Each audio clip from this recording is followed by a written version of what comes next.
the rule, the divisibility rule for 2. If it is an even number, how about the 3? If the sum of the digits is also divisible by 3, it's either an even number or an odd number. As long as the sum of it is divisible by 3, it's also divisible by 3. For number 4, last 2 digits are zeros or slash divisible by 4.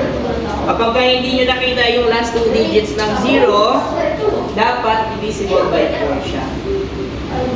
For number 5 naman, a number is divisible by 5 if the ones digit or the last digit is 0 or 5. Yun lang. Number 9 naman. Same rule lang yung number 9 and 3. Sum of the digits. But not all the given number divisible by 3 also divisible by 2. Wala, whole number lahat. Again, not all the given number divisible by 3 is also divisible by 9. Although they have the same rule. So, kasi kapag nag-add kayo dito, nagkuha kayo ng sum, kapag ka 3 lang, 3 or 6, only divisible by 3. Not divisible by 9. Kasi ang 9, kapag kinuha nyo yung sum, dapat 9. Mag-start ng 9. 9 or 18 or 27. Siyempre, 9 lang yun. Kasi single digit number lang. Okay? How about for number 6? Ang number 6 po, remember, it should be an even number as well as divisible by.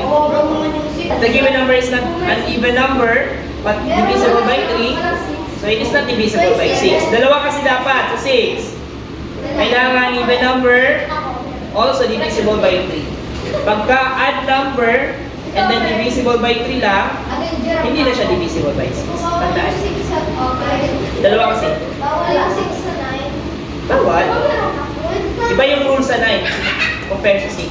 Ang 10 naman, simple lang yung 10.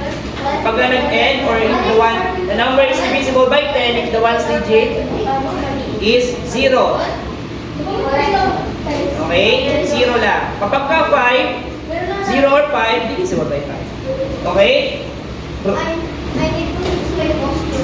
Okay na. I hope you learned a lot today. Yes, very good.